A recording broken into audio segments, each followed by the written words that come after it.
My name is Burke Hedges, author of the best-selling book, The Parable of the Pipeline.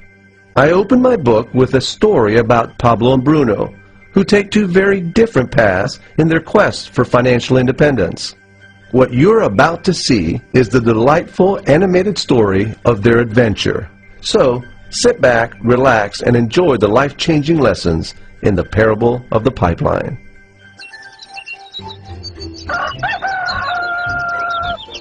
Far away, in a small village, near a beautiful valley, lived two friends, Pablo and Bruno. They were both young and dreamed of a better life for themselves. They'd often discuss their dreams about how they would become the most successful men in the village. They weren't afraid of hard work, and they searched for opportunities to help realize their goals and achieve their dreams. One day, an opportunity presented itself.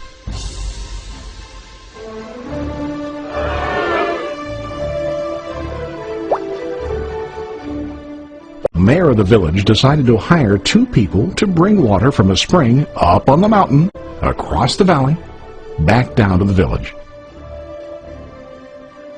They were to be paid based on the amount of water delivered to the village. Bruno and Pablo enthusiastically got to work. Every day, from morning till evening, they carried buckets to and from the spring. They worked hard, carrying water to the village. In the evening, they'd return home with their day's wages.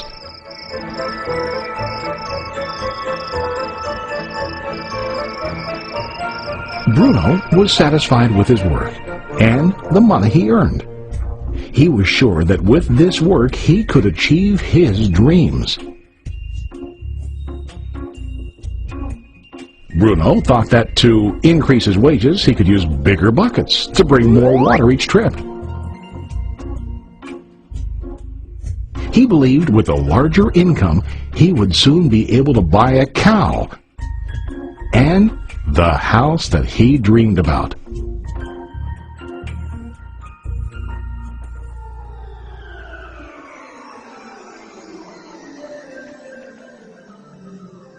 Now Pablo was not satisfied. At the end of the day, his back and hands ached, and he was exhausted. He was looking for an easier way to earn more. One day an idea occurred to Pablo.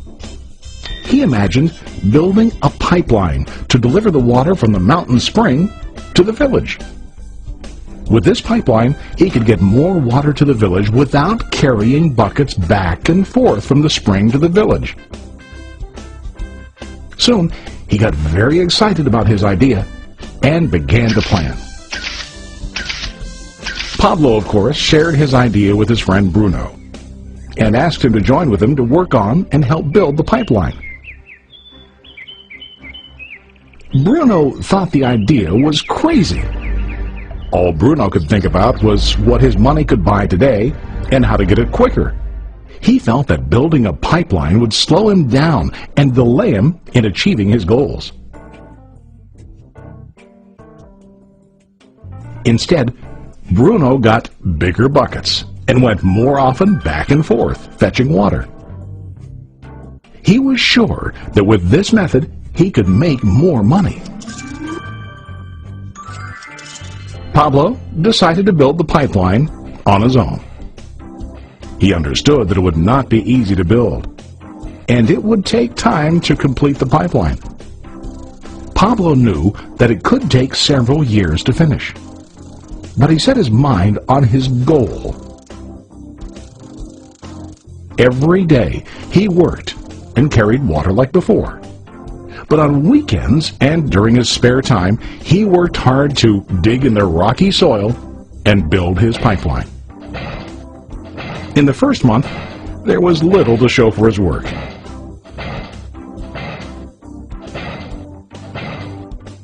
Bruno and the villagers laughed and teased him. They called him Pablo the Pipeline Man. During this time, Bruno's income doubled. He already bought a cow and a bigger house. His lifestyle changed. He now spent time after work in the bar, enjoying his hard-earned wages from delivering water.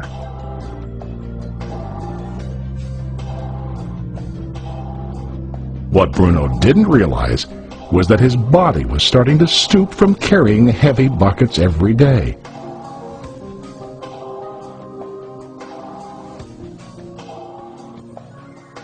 His face looked worn and his body tired.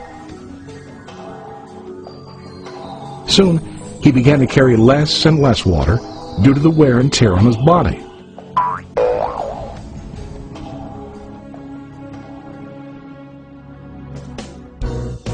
Month after month, Pablo worked.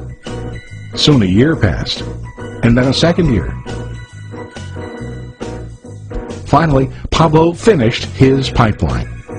He now used his pipeline to deliver water to the village instead of carrying buckets. Pablo was now earning more money than ever before. The water continued flowing to the village, while Pablo wasn't working. While he slept and ate, the water flowed. Pablo was happy and proud of his insight, persistence, and hard work. Now his income flowed as long as the water flowed through his pipeline.